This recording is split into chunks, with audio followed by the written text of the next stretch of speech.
부산의 아침 바다는 언제나 고요해 보였지만 대한미래그룹 본사 27층 회의실 안의 공기는 그와 정반대였다.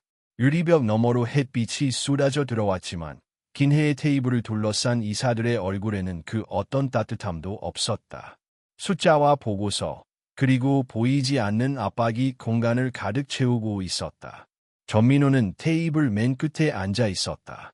검은 정장에 단정한 셔츠, 흐트러짐 없는 모습이었지만 그의 눈 밑에는 며칠째 잠을 이루지 못한 흔적이 짙게 남아 있었다.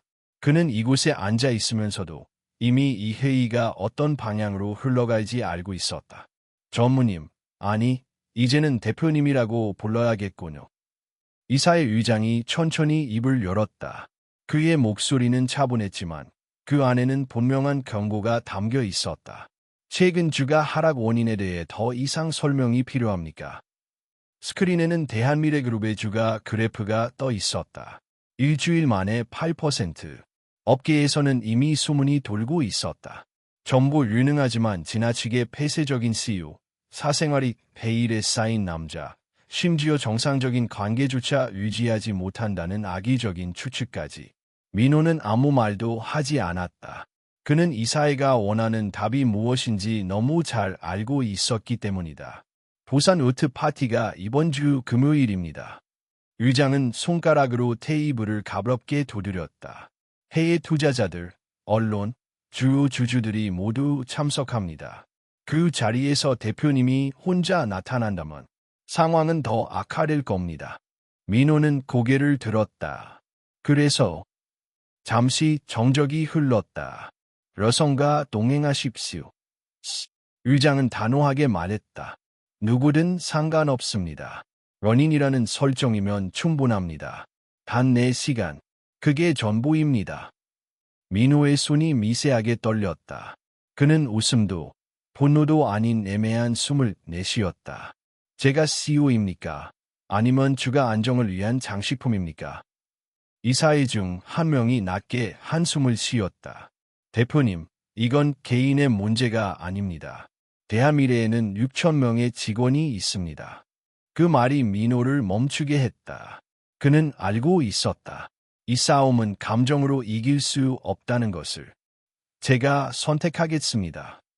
민호가 마침내 입을 열었다. 누구를 데려갈지는 제가 정합니다. 회의실 안에 작은 술렁임이 일었지만 누구도 반대하지 않았다. 그가 자리에서 일어나자 긴 그림자가 테이블 위로 드리워졌다. 민호는 단 한 번도 뒤돌아보지 않고 회의실을 나섰다. 그날 오후 부산 외곽 해안가에 자리한 대한미래그룹의 프라이빗 빌라. 이곳은 주로 VIP 손님이나 이사의 비밀회의에 사용되는 장소였고 직원들은 늘 조용히 존재를 드러내지 않도록 교육받았다. 한아름은 정원 한쪽에서 떨어진 꽃잎을 쓸고 있었다.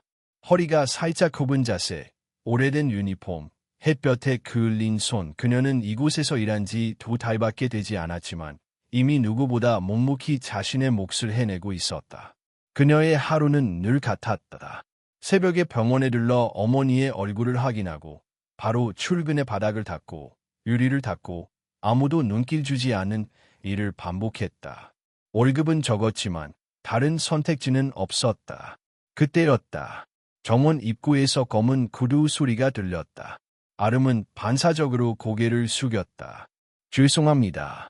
바로 치우겠습니다. 그 남자는 대답하지 않았다. 대신 그녀를 한참 동안 바라보고 있었다. 너무 오래라서 아름은 이상함을 느끼고 조심스럽게 고개를 들었다.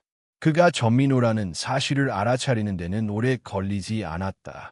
뉴스에서 보던 얼굴, 차갑고 멀게 느껴지던 그 CEO가 바로 눈앞에 서 있었다. 이름이 뭐죠? 낮고 담담한 목소리였다. 한아름입니다. 여기서 일한 지는 2달 됐습니다. 민호의 시선이 그녀의 손으로 내려갔다. 굳은 살이 박인 손, 세제를 자주 만져 거칠어진 피부. 그는 잠시 눈을 가늘게 떴다. 하루 일당은? 아름은 잠시 망설이다 대답했다. 일당으로 계산하면 9만 원 정도입니다. 그는 고개를 끄덕였다. 그리고 아주 담담하게 말했다. 4시간에 1200만 원을 드리겠습니다. 아름의 손에서 빗자루가 떨어졌다. 네? 금요일 밤 저와 함께 요트 파티에 참석해 주십시오. 제 러닝 럭칼입니다. 순간 그녀의 얼굴이 붉게 달아올랐다. 수치심과 분노가 동시에 치밀어 올랐다. 지금 저를 뭘로 보시는 겁니까? 민호의 표정은 변하지 않았다. 일입니다.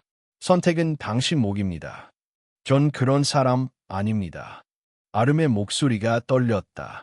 돈으로 사람을 사려는 건 강요하지 않습니다. 그가 말을 끊었다. 하지만 당신에게도 선택의 이유가 있을 거라 생각합니다. 그 말은 잔인할 만큼 정확했다. 그날 밤 아름은 병원 중환자실 앞 의자에 앉아 있었다. 어머니는 산소호흡기에 의지한 채 잠들어 있었고 의사는 조용히 말했다. 수술비가 최소 1억 원은 필요합니다. 더 늦으면 위험합니다. 아름은 고개를 끄덕였다. 눈물은 나오지 않았다. 이미 너무 많이 울어서 더 이상 나올 눈물조차 남아있지 않았다. 그녀의 휴대전화가 진동했다. 모르는 번호였다. 결정하셨습니까? 전민호의 목소리였다. 긴 침묵 끝에 아름은 눈을 감았다. 네, 하겠습니다. 전화를 끊은 뒤 그녀는 천천히 어머니의 손을 잡았다. 엄마, 조금만 기다려. 그녀는 몰랐다.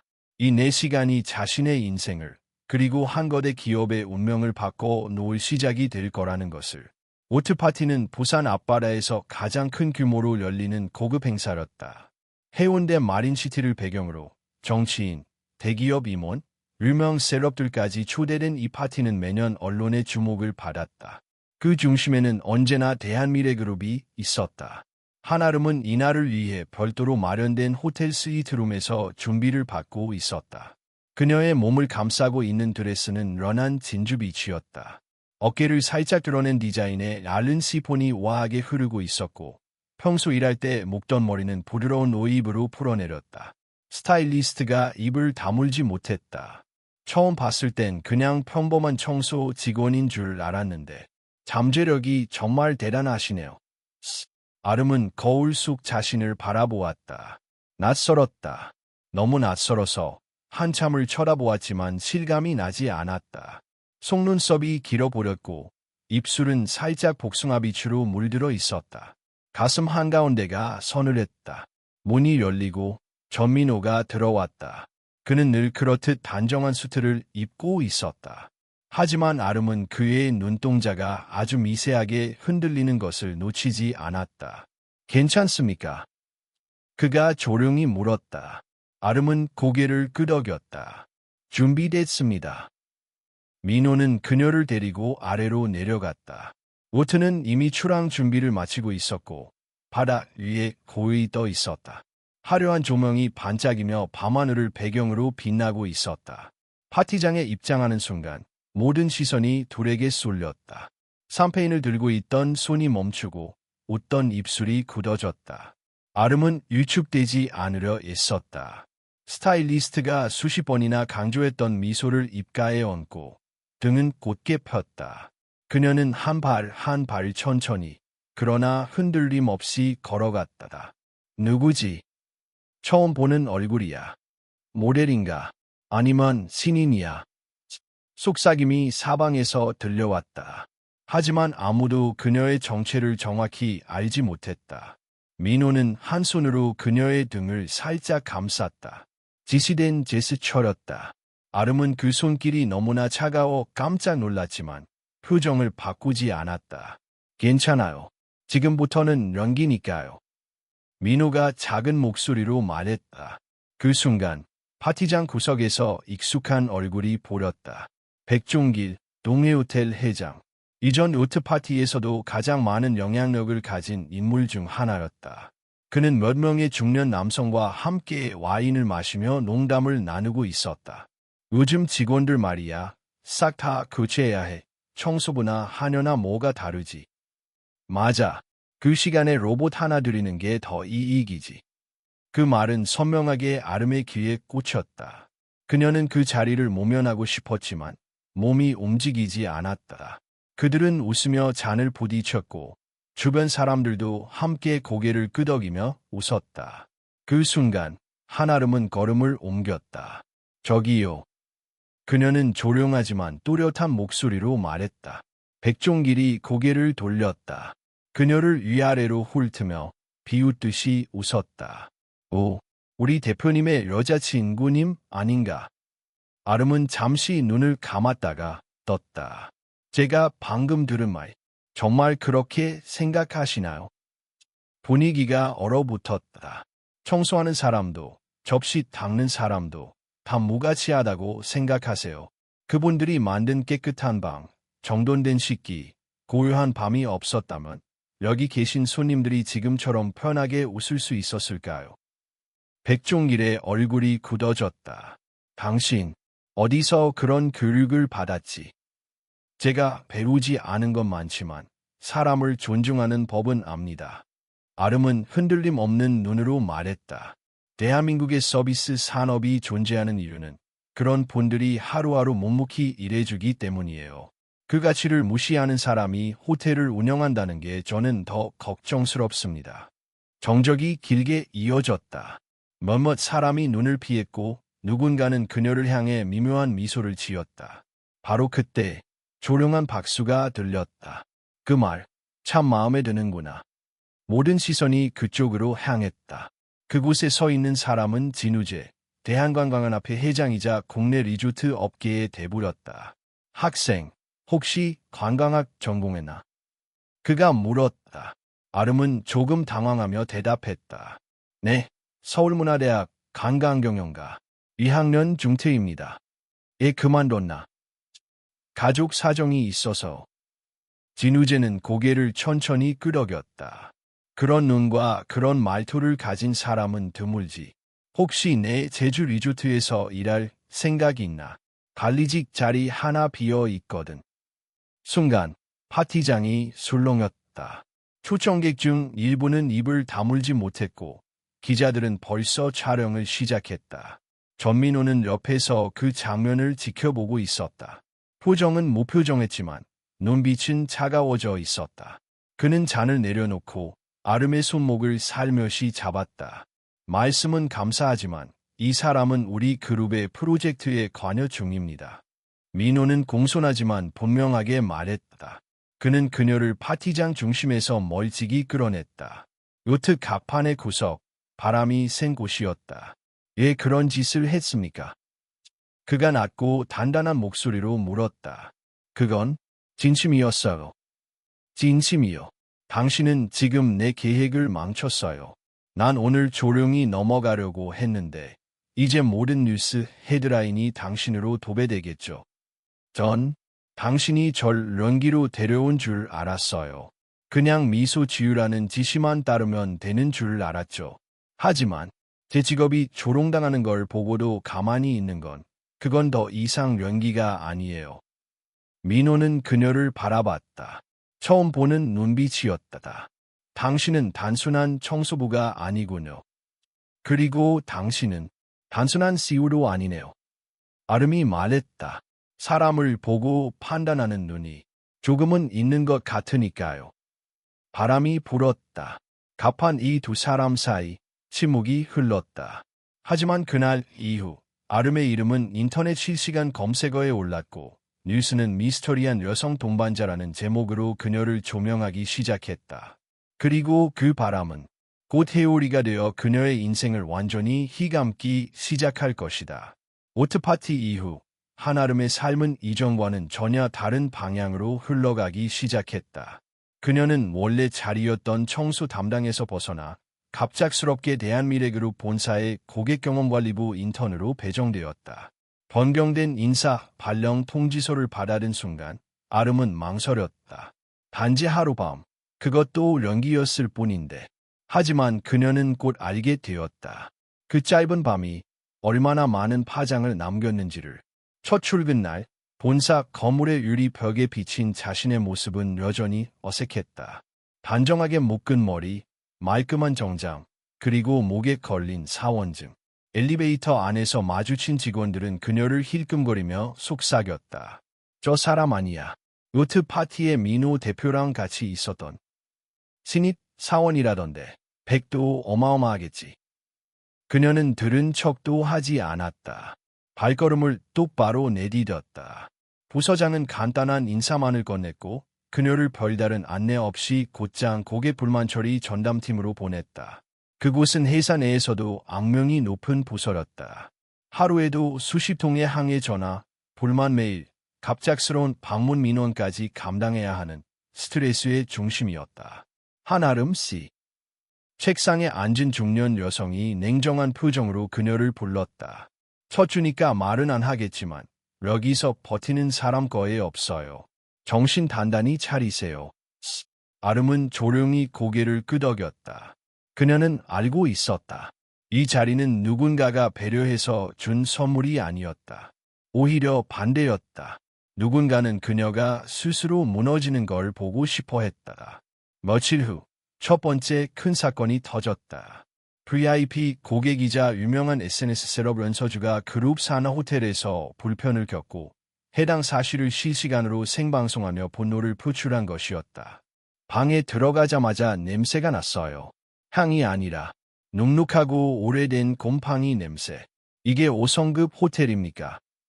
해당 영상은 2시간 만에 조회수 30만을 넘겼고 본사 고객센터에는 항해 전화가 빗발쳤다. 이걸 한아름 씨가 맡아보세요. 부서장이 조용히 말했다.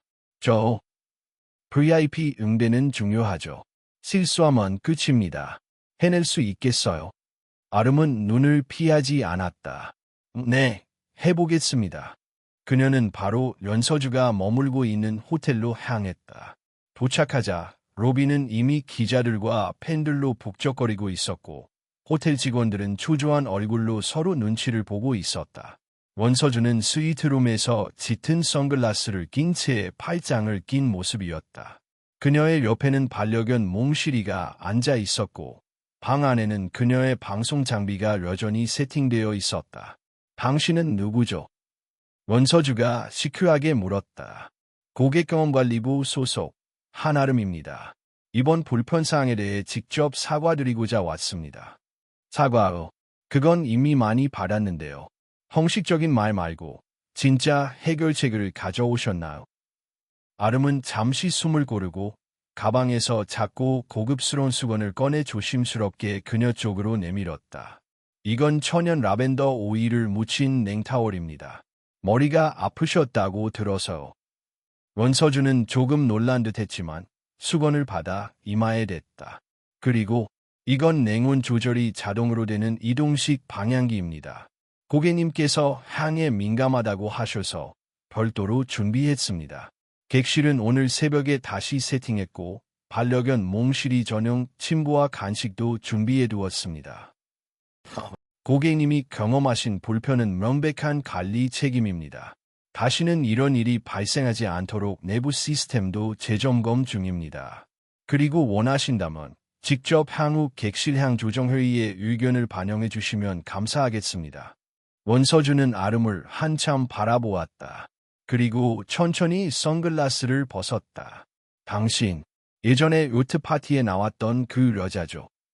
아름은 고개를 숙였다. 네, 하지만 오늘 이 자리는 개인적인 것이 아닙니다. 원서주는 가볍게 웃었다. 적어도 말은 진심이 느껴지네요. 요즘 보기 드문 타입이에요. 그녀는 핸드폰을 들어 다시 방송을 켰다. 여러분, 방금 전 대한미래에서 고객응대 담당자가 찾아왔어요. 솔직히 좀 놀랐어요. 대기업 직원 같지 않게 진심이 느껴졌거든요. 잠깐만 보여드릴게요. 그녀는 카메라를 아름에게 돌렸다. 이 분이십니다. 한아름 씨. 아름은 깜짝 놀라 몸을 움츠렸지만 이내 고개를 숙이며 인사했다. 서비스는 결국 사람의 마음이 만든다고 생각해요. 오늘은 그걸 느꼈습니다. 그날 밤 대한미래 본사 내부 게시판에는 익명의 글이 하나 올라왔다. 한 신입사원이 호텔 위기를 막았습니다. 이름은 한아름. 그녀를 지켜봅시다. 다음 날 전민호는 본사 12층 복도에서 그녀를 마주쳤다.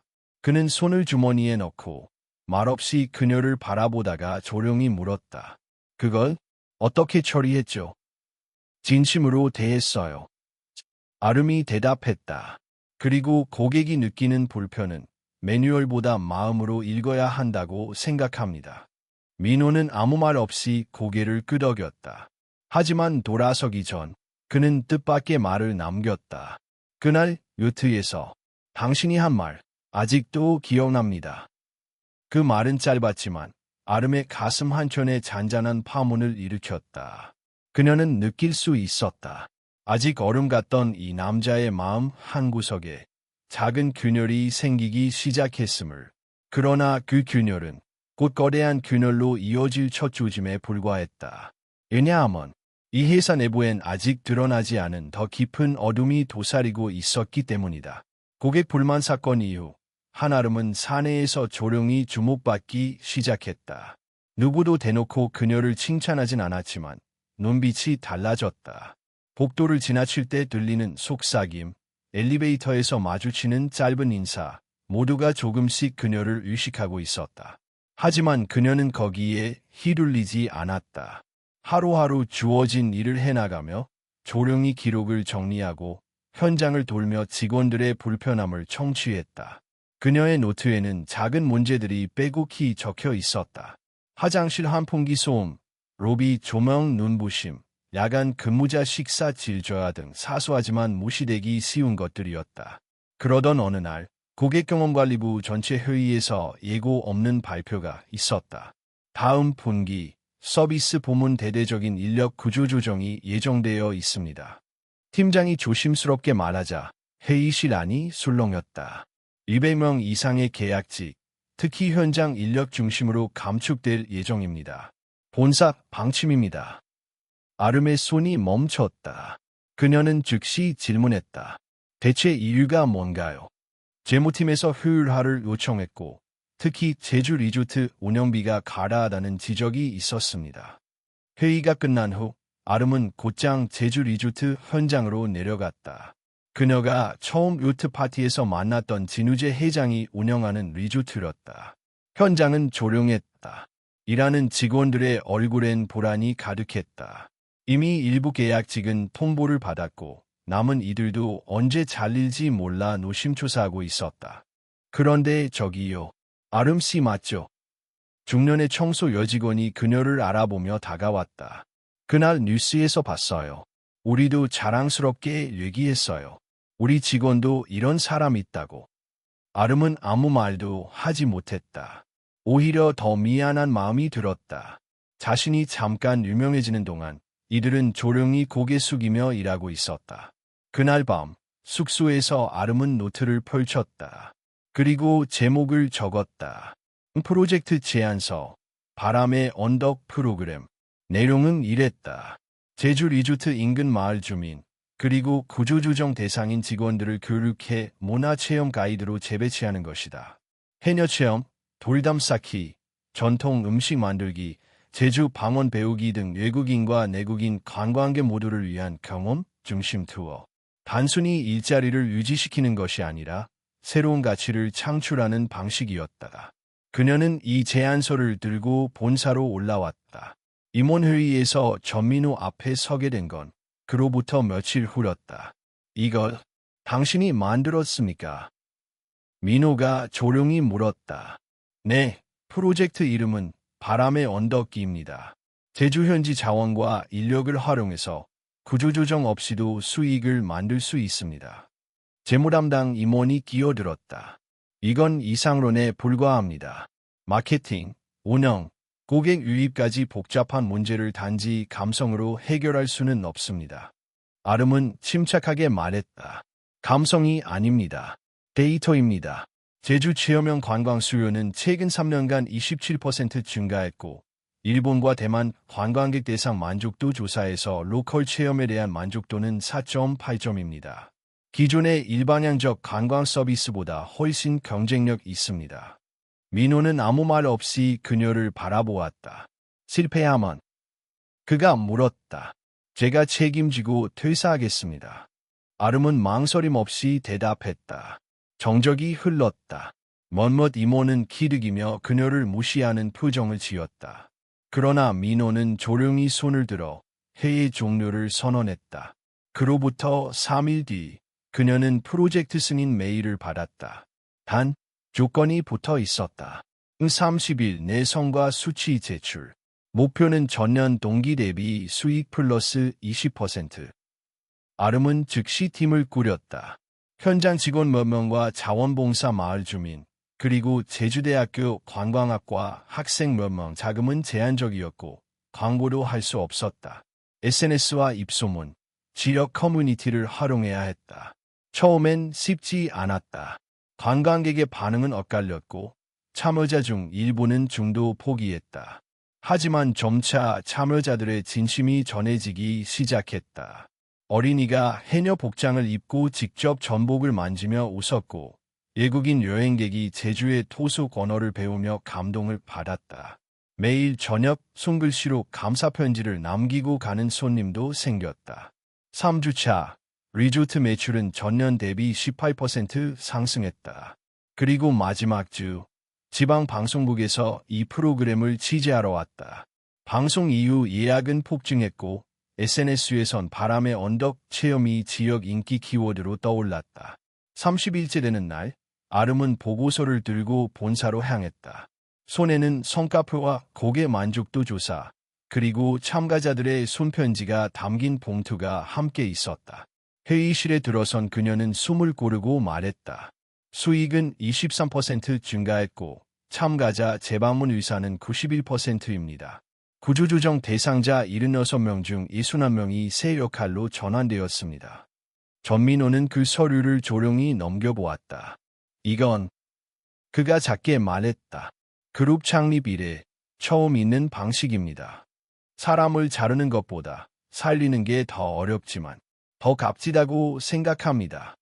그 말에 회의실 안이 잠시 정적에 잠겼다. 그날 오후 아름은 회사 복도에서 다시 민호와 마주쳤다. 그는 눈을 내리깔며 한마디 했다. 잘했습니다. 그건 그가 처음으로 건넨 칭찬이었다. 하지만 그녀는 몰랐다. 그 성공이 누군가에겐 위협이었고 누군가는 이미 그녀의 발밑에 함정을 파고 있다는 사실을. 조용히, 천천히 그녀를 무너뜨릴 계획이 시작되고 있었다. 대한미래그룹 사내 게시판에 한 장의 사진이 올라온 것은 바람의 언덕 프로젝트가 성공적으로 마무리된 지 일주일쯤 지난 시점이었다. 사진 속에는 한아름이 있었다. 정장을 입고 회의실 앞에서 누군가와 악수하고 있었고 그 옆에는 작은 캡션이 붙어 있었다. 이 사람이 회사의 진짜 얼굴인가요? 그 아래 댓글이 빠르게 달리기 시작했다. 정말 이 사람이 예전에 청소부였다고. 대표님 여자친구 아니야. 그 파티에 같이 갔던 사람 맞지? 그러니까 백 없는 사람은 절대 이렇게 안 되지. 출신도 학력도 제대로 안 밝혔잖아. 너무 수상해. 짧은 시간 안에 수십 개의 댓글이 쏟아졌고 일부는 그녀의 과거를 집요하게 파헤치기 시작했다. 심지어 몇몇은 그녀가 근무하던 병원 근처까지 찾아가 사진을 찍어 올리기도 했다. 한아름 씨, 잠깐 시간 좀 내줄 수 있을까요? 인사팀장이 그녀를 회의실로 불렀다. 그 안에는 이미 윤리위원회 소속 직원 몇 명이 앉아 있었다. 최근 내부 익명 제보가 있었습니다. 한아름 사원이 과거 근무 이력을 일부 누락하고 신분을 숨긴 채 회사 내 빠른 승진 기회를 노린 것이 아니냐는 내용입니다. 아름은 침착하게 말했다.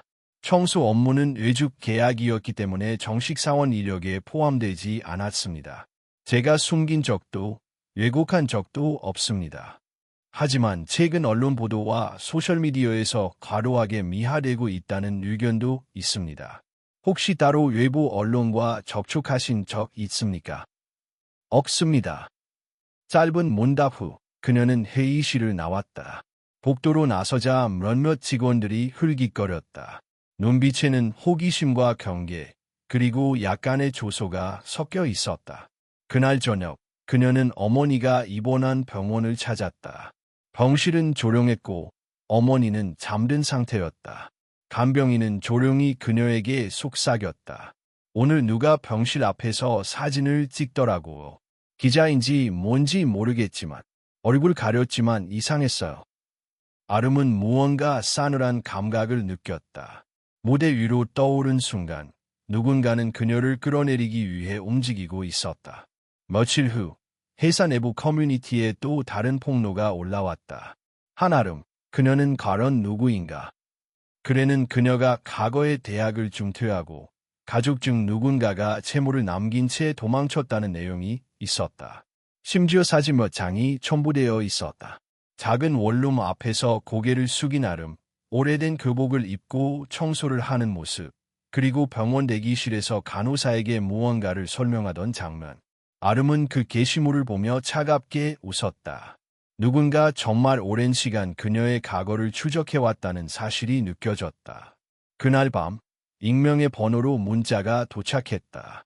이제 내려올 때도 되지 않았습니까?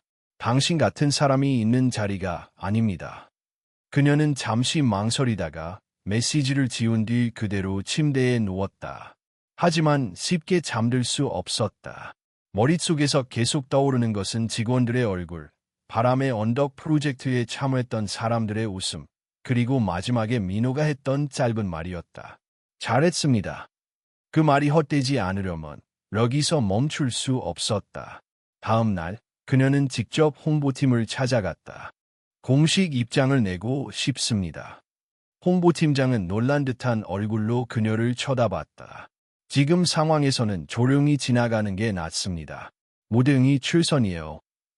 그건 해피입니다. 제가 진짜로 말하고 싶은 건 저 같은 사람이 왜 여기까지 왔는지입니다. 짧은 회의 끝에 사내 유튜브 채널을 통해 내부 직원 대상 인터뷰 영상이 기획되었다. 일부 공개는 아니었지만 내부 직원 누구나 볼 수 있는 영상이었다. 촬영 당일, 아름은 검은 셔츠에 머리를 단정히 묶고 카메라 앞에 섰다. 안녕하세요. 저는 고객경험관리부 한아름입니다. 그녀는 짧게 숨을 고르고 말을 이었다. 많은 분들이 제 출신과 배경에 대해 의문을 가지신 걸 알고 있습니다. 네, 저는 대학을 중퇴했고 한때 병원과 호텔에서 청소 일을 했습니다. 어머니가 아프셨고 가족 중 누군가가 떠난 뒤 빚을 감당해야 했습니다. 그게 제 시작입니다. 그녀는 눈을 들었다. 하지만 제가 이 자리까지 올 수 있었던 건 단 한 가지 믿음 때문입니다.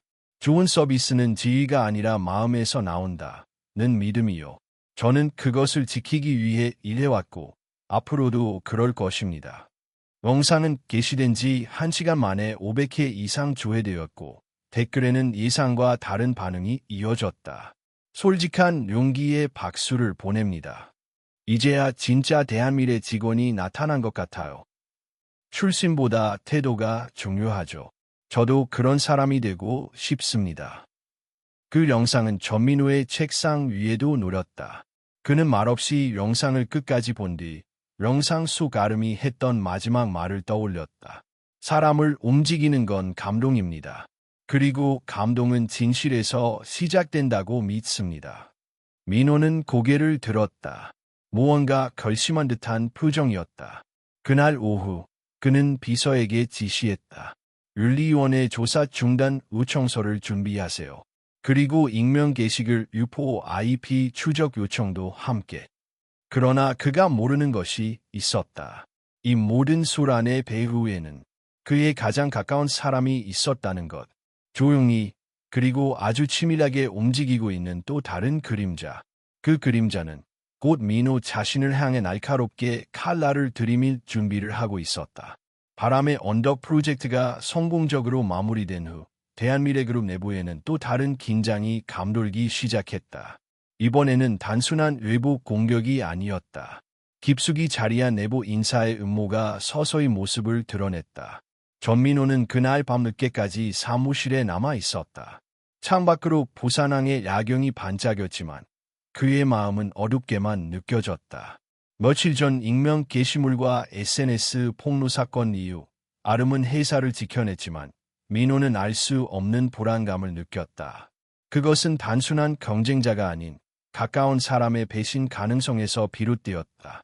다음 날 아침 민호는 비서로부터 한 서류를 전달받았다. 대표님, 이 자료는 내부 조사에서 나온 결과입니다. IP 추적 결과, 익명 게시글과 폭로 사진을 올린 주체가 밝혀졌습니다. 민호는 천천히 서류를 펼쳐보았다. 그리고 숨이 멎는 순간을 느꼈다. 익명으로 활동한 사람은 바로 그의 가장 가까운 가족, 백형제, 즉 그의 삼촌이었다. 형제는 그룹 내주 주주이자 오랜 기간 경영에 깊숙이 관여해온 인물이었다. 겉으로는 민호를 지지하고 조언하는 듯했지만 사실 그는 외부 투자사와 손을 잡고 대한미래그룹을 인수하려는 계획을 꾸미고 있었다. 민호는 책상에 머리를 떨구고 한참 동안 움직이지 못했다. 삼촌의 배신은 예상치 못한 충격이었다. 그는 마음속으로 수없이 질문했다. 왜 이런 짓을 하는 거지? 내가 믿었던 사람인데. 아름이 떠올랐다. 바람의 언덕 프로젝트를 함께 지켜낸 순간 그녀가 말했던 한마디. 사람을 움직이는 건 감동입니다. 감동은 진실에서 시작됩니다. 민호는 결심했다. 단순히 삼촌의 음모를 막는 것으로 끝내지 않겠다고. 이번에는 회사의 미래와 모든 직원들의 생존을 지키는 싸움이 될 것이다. 그날 오후, 민호는 아름을 불렀다. 프로젝트 관련 사항과는 별도로 당신에게 중요한 부탁이 있습니다. 아름은 잠시 멈칫했다. 민호의 표정에서 단순한 지시가 아님을 느꼈다. 무슨 부탁인가요? 내부에서 나오는 모든 방해와 음모를 함께 파악해 달라는 겁니다. 단순히 문서와 데이터뿐만 아니라 사람들의 심리와 움직임까지 포함해서요. 당신의 관찰력과 판단이 필요합니다. 아름은 잠시 고민했지만 곧 고개를 끄덕였다. 알겠습니다. 최선을 다하겠습니다. 그날부터 두 사람은 비공식적으로 팀을 꾸려 내부 정보를 수집하고 삼촌의 움직임을 분석했다. 아름은 직원들과 조용히 접촉하며 정보를 얻었고 민호는 회계자료와 계약서를 검토하며 숨겨진 거래를 파악했다. 하루하루 두 사람은 점점 가까워졌지만 동시에 긴장감도 높아졌다. 삼촌은 표면상으로는 아무것도 모르는 듯 행동했지만 그 안에 숨은 냉정함과 전략은 명확했다.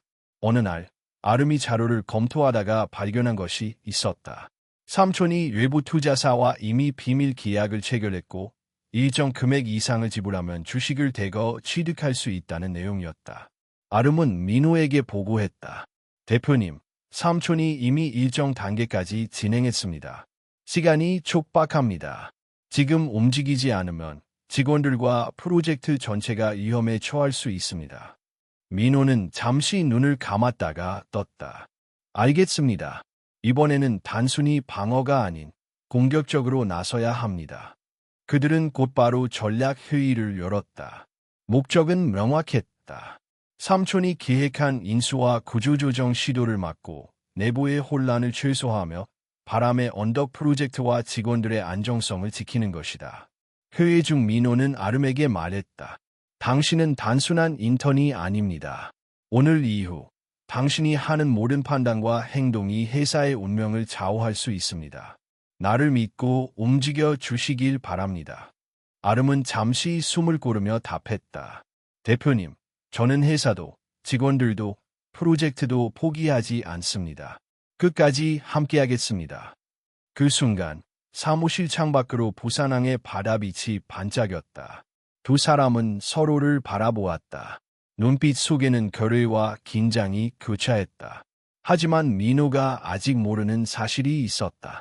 삼촌 백형제는 이미 내부 직원 몇 명을 포섭해 민호와 아름이 수집하는 정보의 일부를 외부로 흘리고 있었다. 즉, 두 사람의 전략은 이미 관찰되고 있었고 삼촌은 언제든지 반격할 준비를 하고 있었다. 이제 싸움은 더 이상 단순한 회사 내 갈등이 아니었다. 이 싸움의 끝에는 대한미래그룹의 운명뿐만 아니라 민호와 아름, 그리고 수천 명의 직원들의 미래가 걸려 있었다. 그리고 그 끝은 아직 아무도 알 수 없었다. 내부 음모가 서서히 드러나면서 한아름과 전민호의 관계는 점점 긴장감으로 채워졌다. 두 사람은 서로를 신뢰하며 비밀리에 정보를 공유했지만 동시에 불신과 의심의 그림자도 늘 따라다녔다. 어느 날 아침, 회사 내부에서 새로운 폭로가 나왔다.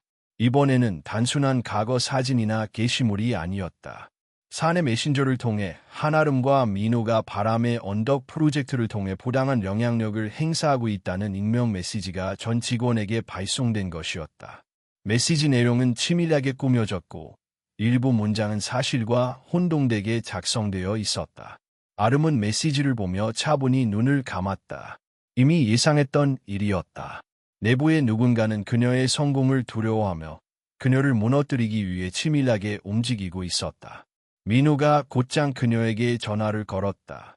당신 괜찮습니까? 네, 괜찮아요. 예상했던 일이에요. 하지만 그녀의 목소리에는 미묘한 떨림이 섞여 있었다. 누군가 그녀의 발목을 잡고 있었다. 그리고 그것은 단순히 익명의 직원이 아닌 정권을 쥐고 있는 내부 인사, 즉 백형제 삼촌과 그 측근들이었다.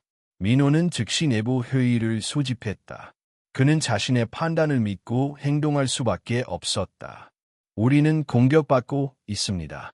그러나 멈출 수 없습니다. 프로젝트와 직원들을 지켜야 합니다. 아름씨, 오늘부터 당신은 나와 함께 전략을 직접 실행합니다. 아름은 고개를 끄덕였다. 알겠습니다. 최선을 다하겠습니다. 그날 오후, 아름은 팀원 몇 명을 비밀리에 소집했다. 그들은 바람의 언덕 프로젝트에 참여했던 경험이 있는 직원들로 구성되었다. 목적은 명확했다. 내부 폭로와 악성 메시지의 근원을 찾아내고 동시에 프로젝트 성과와 직원들의 신뢰를 지켜야 하는 것이었다. 첫 번째 단계는 사내 정보와 익명 메시지의 출처를 추적하는 것이었다. 아름은 컴퓨터와 통신 기록을 분석하며 일부 직원들이 외부 인터넷을 통해 메시지를 발송한 흔적을 발견했다. 그러나 이 흔적은 삼촌 측이 의도적으로 남긴 미끼였음을 깨닫는 데에는 시간이 필요했다. 한편 민호는 회계와 계약서 검토를 통해 삼촌의 계획을 파악했다.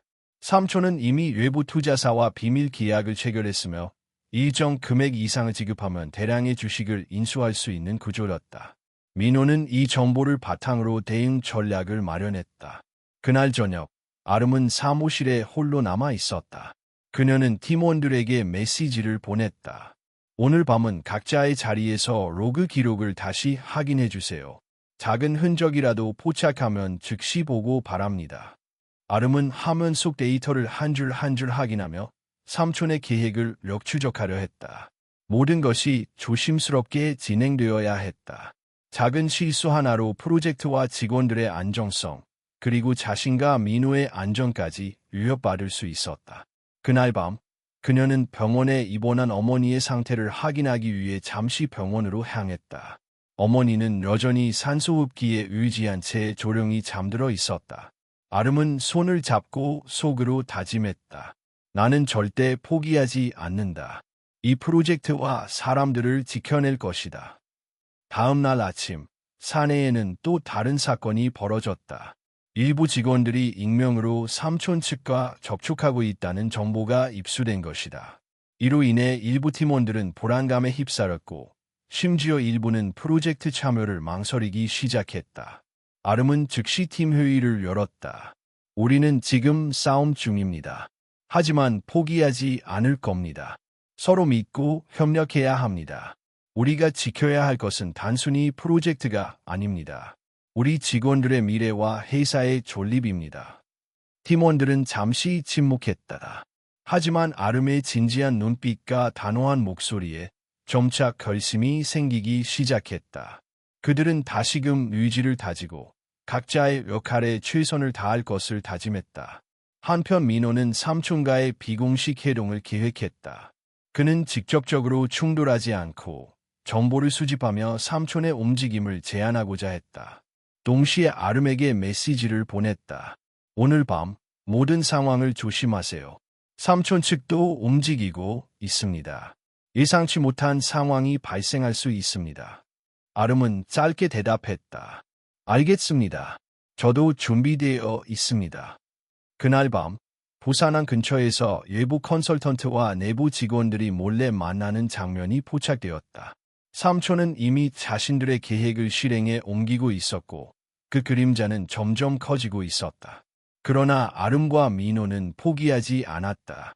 두 사람은 서로의 전략과 관찰력을 바탕으로 내부 음모와 외부 공격을 동시에 막기 위한 준비를 시작했다.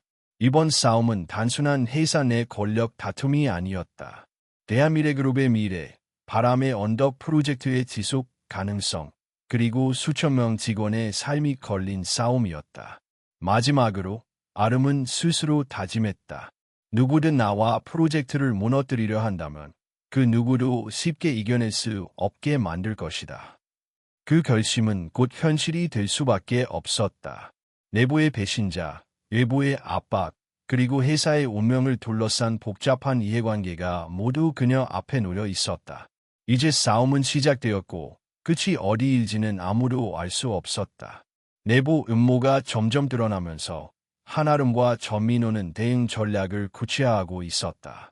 삼촌 백형제의 움직임은 치밀하고 이미 내부 직원 몇 명을 포섭해 정보를 흘리고 있었다. 이 상황에서 아름과 민호는 회사의 명운과 프로젝트의 지속 가능성을 동시에 지켜야 했다. 그날 아침, 아름은 사무실에서 팀원들과 마지막 점검을 하고 있었다. 오늘부터 우리는 모든 데이터를 실시간으로 확인할 겁니다. 작은 변화도 놓치지 마세요. 팀원들은 긴장된 표정으로 고개를 끄덕였다. 내부에서 누군가 움직이고 있다는 사실을 이미 감지하고 있었기 때문에 이번 대응이 얼마나 중요한지 모두 알고 있었다. 민호는 그녀에게 다가와 낮게 말했다. 아름씨, 오늘이 결정적입니다. 우리가 가진 정보와 전략으로 삼촌의 계획을 막아야 합니다. 실수는 허용되지 않습니다. 아름은 잠시 숨을 고르고 대답했다. 알겠습니다. 준비됐습니다. 그날 오후, 사내 회의실에서는 긴급 전략 회의가 열렸다. 민호는 프레젠테이션 화면을 켜고 삼촌의 움직임과 예상 계획을 직원들에게 설명했다. 삼촌은 외부 투자사와 이미 계약을 체결했습니다. 계약 조건이 발동되면 대량 주식 매입이 가능하며 이는 회사의 통제권을 위협할 수 있습니다. 우리는 이를 막아야 합니다. 아름은 준비해온 자료를 꺼내 설명했다. 삼촌이 확보한 내부 직원 리스트와 소셜미디어 동향을 분석했습니다. 이를 기반으로 영향력이 큰 직원들을 우선적으로 설득하거나 삼촌 측에서 유입되는 정보의 출처를 차단할 계획입니다. 회의실 안은 긴장감으로 가득 찼다. 일부 임원들은 고개를 갸웃거렸지만 민호와 아름의 분석과 논리에 설득되었다. 그날 저녁, 아름은 제주 리조트에 도착했다. 프로젝트에 참여한 직원들과 주민들이 모두 모였다. 오늘부터 우리는 직접 고객과 접촉하며 프로젝트의 성과와 신뢰를 다시 한번 증명해야 합니다. 각자의 역할을 충실히 수행하세요. 직원들은 결의에 찬 눈빛으로 고개를 끄덕였다. 아름은 현장을 둘러보며 각 팀원의 상태를 점검했다. 일부는 여전히 불안해했지만 그녀의 진심 어린 지도와 격려에 힘을 얻고 있었다. 그때 전민호가 현장에 나타났다. 모두 집중하십시오. 오늘은 내부 문제를 공개적으로 증명할 수 있는 기회입니다. 고객과 외부 방문객 모두에게 프로젝트의 가치와 직원들의 노력을 보여줘야 합니다. 아름은 그의 말에 힘을 얻었다. 그녀는 준비한 자료와 동영상을 꺼냈다. 이 자료에는 지난 한 달간 참여한 직원들의 활동 기록과 고객 피드백이 포함되어 있습니다. 직접 경험과 인터뷰 영상을 통해 프로젝트의 성과와 인간적인 가치를 증명할 수 있습니다. 직원들과 함께 촬영을 시작했다. 현장 활동, 고객 응대, 해녀 체험, 음식 만들기, 전통 문화 체험 등 다양한 장면이 담겼다. 직원들은 처음에는 어색했지만 점차 자신감을 얻고 활기찬 모습을 보여주었다. 그날 밤, 아름은 영상을 편집하고 내부 서버에 업로드했다. 영상의 메시지는 명확했다. 대한미래그룹의 진정한 가치는 사람입니다. 직원 한 명 한 명의 노력이 없었다면 회사는 존재할 수 없습니다. 우리의 프로젝트와 성과를 증명합니다. 다음 날 아침, 사내 전체 회의에서 이 영상이 상영되었다. 회의실 안의 모든 직원들은 숨을 죽이고 화면을 바라보았다. 영상 속에는 바람의 언덕 프로젝트에 참여한 직원들의 얼굴, 그들의 노력과 땀, 그리고 고객들의 감탄과 감사 메시지가 담겨 있었다. 민호는 조용히 회의실 뒷자리에 앉아 있었다. 눈빛이 흔들리지 않았지만 마음속에서는 긴장과 기대가 교차하고 있었다. 삼촌이 이 영상을 어떻게 받아들일지, 그리고 내부 직원들이 어떤 선택을 할지 알 수 없었기 때문이다. 영상이 끝나고 회의실은 잠시 침묵에 휩싸였다. 그 침묵은 곧 박수로 바뀌었다. 일부 직원들은 눈시울을 붉혔고 일부는 감동의 탄성을 지르며 서로를 바라보았다. 민호는 아름을 바라보며 낮게 말했다. 잘했습니다. 당신이 없었다면 이런 결실은 없었을 겁니다. 아름은 잠시 눈을 내리깔았다가 다시 올렸다. 대표님, 이제 시작일 뿐입니다. 삼촌은 여전히 움직이고 있습니다. 이번 영상이 그를 완전히 막을 수 있을지는 알 수 없습니다. 민호는 고개를 끄덕였다. 알고 있습니다. 하지만 오늘 우리는 중요한 한 걸음을 내디뎠습니다. 직원들이 우리를 믿기 시작했고 프로젝트의 가치를 모두가 확인했습니다. 그날 이후 사내 분위기는 점차 안정되기 시작했다. 익명 게시물과 소셜미디어 폭로의 영향력은 줄어들었고 직원들은 다시 업무에 집중할 수 있었다. 바람의 언덕 프로젝트는 명확한 성과를 보여주며 대한미래그룹 내부에 긍정적인 신호를 보내기 시작했다. 하지만 아름과 민호는 알고 있었다. 삼촌 백형제는 여전히 숨어서 움직이고 있었다. 그는 이미 내부와 외부의 정보를 충분히 확보하고 있으며 다음 수단을 준비하고 있었다. 두 사람은 서로를 바라보며 묵묵히 다짐했다. 우리는 절대 물러서지 않는다. 이번 싸움은 끝나지 않았다. 끝까지 지켜낼 것이다. 그 결의는 회사와 프로젝트의 미래를 지키기 위한 중요한 전환점이 될 것이었다. 바람의 언덕 프로젝트와 직원들의 생존, 그리고 대한미래그룹의 진정한 가치는 이제 막 빛을 발하기 시작했다. 바람의 언덕 프로젝트가 성공을 거두고 내부 혼란이 어느 정도 안정되자 전민호와 한아름은 다음 단계를 준비했다. 이제 목표는 단순히 프로젝트의 성과를 증명하는 것이 아니었다. 삼촌 백형제와 외부 투자사의 인수 시도를 완전히 막고 대한미래그룹의 통제권을 확실히 지키는 것이었다. 그날 아침 본사 회의실은 긴장감으로 가득했다. 주주총회가 열릴 예정이었고 회사의 운명이 결정될 중요한 자리였다. 주주들은 이미 삼촌과 외부 투자사의 압력을 받고 있었고 그 결과를 기다리고 있었다. 민호는 회의실 앞에서 잠시 숨을 고르며 한아름에게 말했다. 오늘이 결정적인 날입니다. 당신의 자료와 영상, 그리고 모든 정보가 지금 여기에서 빛을 발해야 합니다. 아름은 조용히 고개를 끄덕였다. 알겠습니다. 최선을 다하겠습니다. 회의가 시작되자 삼촌 백형제가 먼저 발언권을 얻었다. 여러분, 우리는 새로운 투자 기회를 통해 대한미래그룹을 성장시킬 수 있습니다. 외부 자본의 유입은 단순한 자금 조달이 아니라 회사의 미래를 확보하는 방법입니다. 그의 말에 몇몇 주주는 고개를 끄덕였지만 일부는 여전히 의심스러운 눈빛을 보냈다. 그때 한아름이 준비한 영상과 자료가 상영되기 시작했다. 화면에는 바람의 언덕 프로젝트에 참여한 직원들의 모습, 고객들의 만족스러운 표정, 그리고 실제 매출과 재방문율 증가 데이터를 담은 자료가 차례대로 나왔다. 이 영상과 자료를 통해 직원 한 명 한 명의 노력이 회사의 성과와 직접 연결되어 있음을 보여드립니다. 회의실은 잠시 정적에 휩싸였다. 영상 속 직원들의 진심 어린 모습과 고객의 긍정적인 피드백은 주주들에게 강한 인상을 남겼다. 민호는 조용히 한아름의 옆에 서서 말했다. 당신이 준비한 것이 오늘 우리를 구할 겁니다. 침착하게 진행하세요. 아름은 깊은 숨을 고르고 발표를 계속했다. 삼촌께서 주장하시는 외부 투자 필요성은 이해합니다. 하지만 우리가 만든 시스템과 프로젝트는 이미 자체적인 수익 창출 구조를 갖추었고 직원들의 헌신으로 회사의 안정성이 확보되었습니다. 외부 자본 없이도 회사는 충분히 성장할 수 있습니다.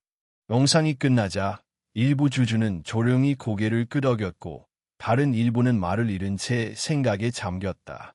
민호는 이 순간을 놓치지 않고 결단력 있는 발언을 이어갔다. 저는 대한미래그룹의 CEO로서 회사의 통제권을 유지하고 직원과 고객의 신뢰를 지키는 것이 최우선이라고 믿습니다. 외부 투자에 의한 지배권 이전은 우리의 가치를 훼손할 수 있습니다. 저는 필요한 모든 조치를 취할 준비가 되어 있습니다.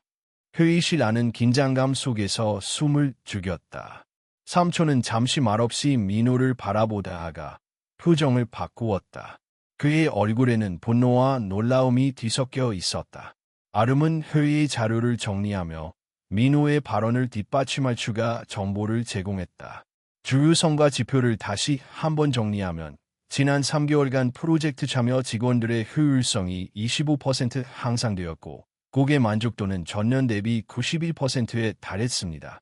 이는 단순한 성과가 아니라 우리의 시스템과 사람에 대한 신뢰가 만들어낸 결과입니다.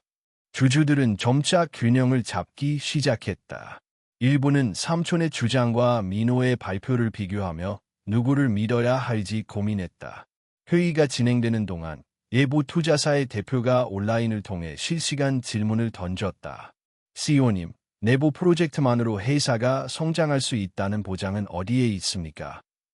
민호는 차분하게 답했다. 수치와 실적, 그리고 고객 피드백이 이미 그것을 증명하고 있습니다.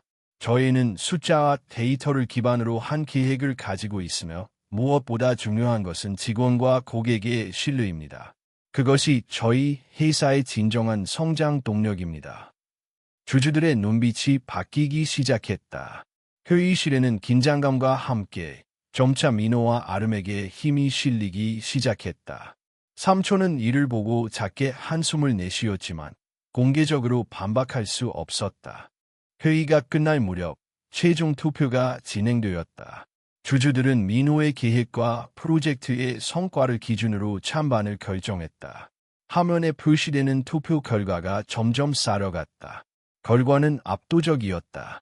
85%의 주주가 외부 투자 유입 없이 기존 체계와 직원들의 노력을 지지하며 대한미래그룹의 통제권을 유지하는 안건에 찬성했다. 회의실 안은 일순간 정적이 흐른 후 환호와 박수로 가득 찼다. 직원들은 서로를 바라보며 안도의 한숨을 내쉬었고 아름과 민호는 잠시 서로를 바라보았다. 민호는 아름에게 조용히 말했다. 오늘 당신이 없었다면 우리는 이 순간을 맞이할 수 없었을 겁니다. 정말 고맙습니다. 아름은 잠시 숨을 고른 뒤 작게 대답했다. 대표님, 저도 많은 것을 배웠습니다. 하지만 삼촌과 외부 세력은 아직 움직이고 있을 수 있습니다. 방심할 수 없습니다. 민호는 고개를 끄덕였다. 알겠습니다. 오늘은 승리했지만 싸움은 아직 끝나지 않았습니다. 우리는 계속 지켜야 합니다. 그날 이후 대한미래그룹은 내부 결속을 강화하고 프로젝트 성과를 전사적으로 공유하며 회사의 안정성을 확보했다. 바람의 언덕 프로젝트는 단순한 성과 이상의 의미를 가지게 되었고 직원들의 사기와 신뢰를 회복하는 계기가 되었다. 하지만 민호와 아름은 알고 있었다. 삼촌 백형제와 외부 투자사는 여전히 움직이고 있으며 새로운 계획과 전략을 세우고 있었다. 이 싸움은 끝나지 않았다.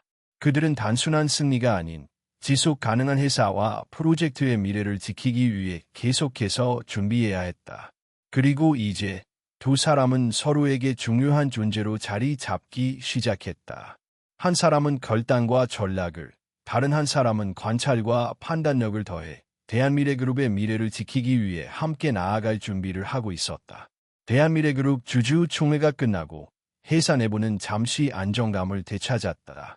바람의 언덕 프로젝트는 성공을 거두었고 직원들의 신뢰와 사기는 회복되었다. 그러나 민호와 아름은 서로를 바라보며 조용히 알았다. 이 싸움은 끝나지 않았다. 삼촌 백형제와 외부 투자사의 그림자는 여전히 남아 있었다. 며칠 후 부산 앞바다의 한 고급 호텔에서 작은 축하 모임이 열렸다. 프로젝트에 참여했던 직원들과 일부 임원들이 모여 이번 승리를 조용히 기념하는 자리였다. 민호는 단상에서 짧게 연설을 마치고 아름을 향해 손을 내밀었다.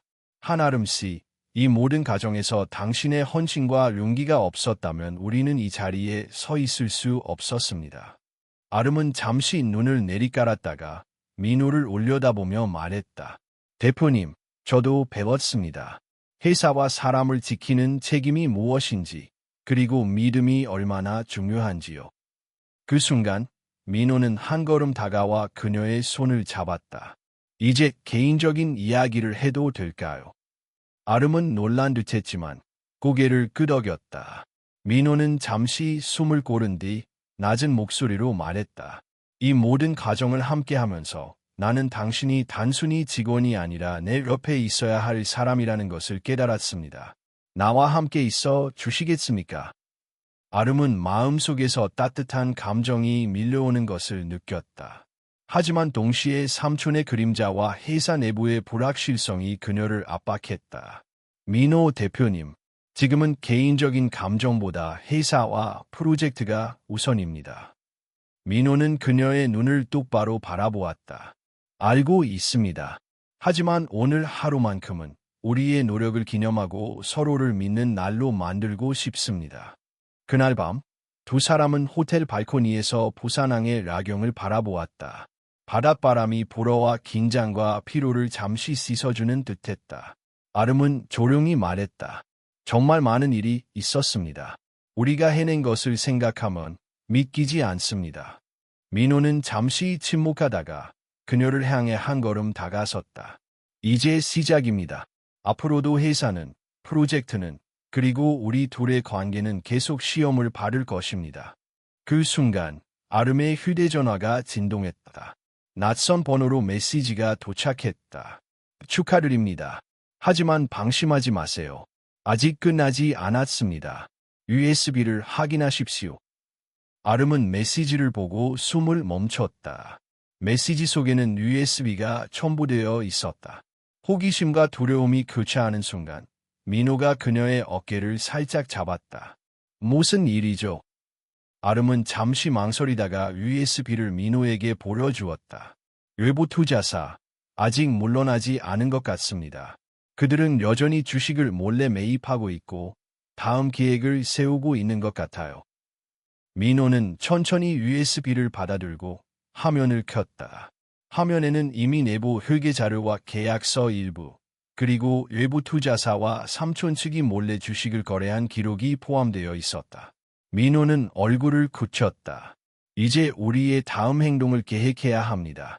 단순히 프로젝트와 직원만 지키는 것이 아니라 회사 전체를 보호해야 합니다. 아름은 깊은 숨을 내쉬며 말했다. 저는 준비되어 있습니다. 대표님과 함께라면 어떤 상황도 극복할 수 있을 것입니다.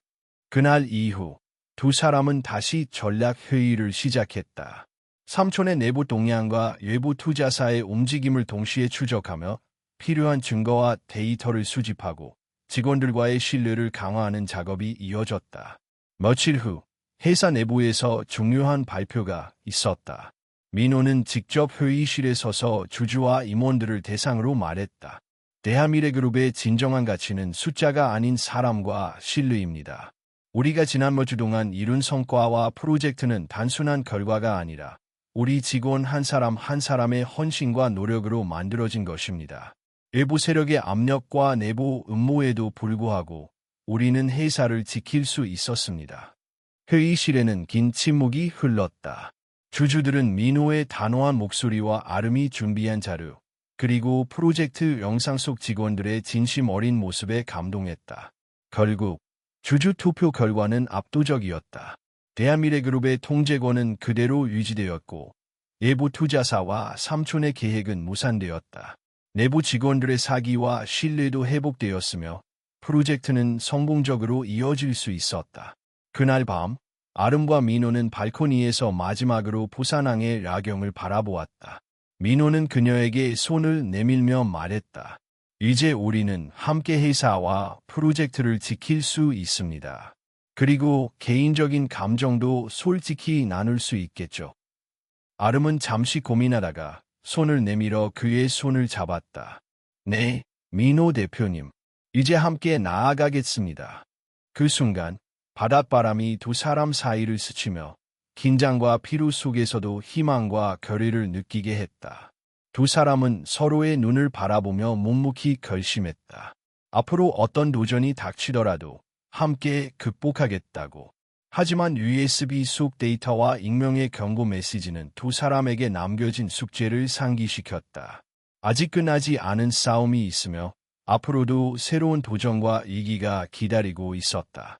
그날 밤, 아름은 잠시 병실에서 어머니의 손을 잡았다. 엄마, 이제 조금은 안심하셔도 돼요. 우리가 지켜낼 수 있어요. 그녀의 마음속에는 단단한 결의가 자리 잡았다. 개인적인 감정, 회사의 미래, 직원들의 생존, 프로젝트의 지속 가능성. 모든 것이 그녀와 민호의 선택과 행동에 달려 있었다.